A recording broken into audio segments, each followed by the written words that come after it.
Me kõik oleme kuulnud edust, mis algab mõtteviisist.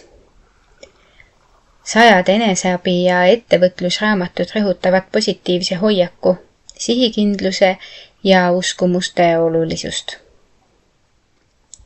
Ja kuigi õige hoiak on kahtlemata oluline, pole see veel edu garantii. Edu nõuab lisaks hoiakule ka teadmisi, oskusi, järjekindlust, õigeid otsuseid ning tihti ka ajastuse ja olude kokkulangemist. Küll aga on üks asi kindel. Vale hoiak võib kõik muu tühistada. Vale hoiak ei tähenda ainult negatiivsust või lootusetust. See võib väljenduda ka ülbuses, vastutuse vältimises, kibestumises või pidevas süüdistamises. Kui inimene usub, et kõik on kellegi teise süü või et elu on temaga alati ebaõiglane või et ta ei peagi pingutama, sest elu võlgneb talle justkui midagi, siis see mõtteviis blokeerib kasvu. Sellise hoiaku puhul pole vahet, kui palju annet või ressursse sul on, lõpuks jääd ikkagi toppama. Õige hoiak tähendab avatud meelt, valmidust õppida, vigu tunnistada ja neist ka õppida.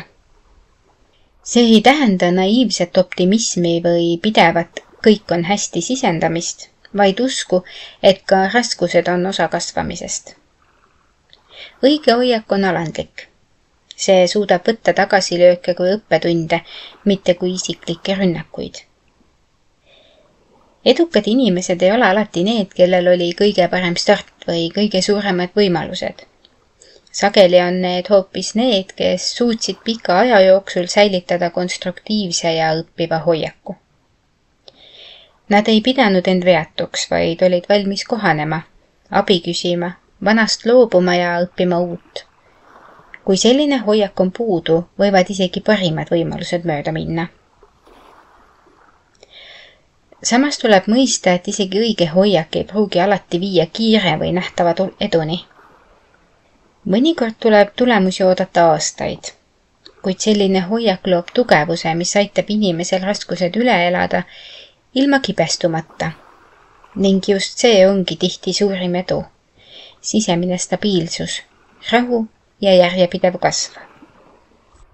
Seega, kuigi õige hoiak ei anna meile garantiid, et jõuame sihile, loob see meile vähemalt võimaluse. Vale hoiak võtab aga selle võimaluse juba eos ära. Ja selle tõttu on meie hoiakute kujundamine üks olulisemaid samme teel eneseteostuse ja sisemise rahuloluni. See, kuidas me mõtleme, mõjutab otseselt seda, kuidas me tegutseme. Ja lõpuks ka seda, millist elu me elame. Aitäh ja peatse kuulmiseni!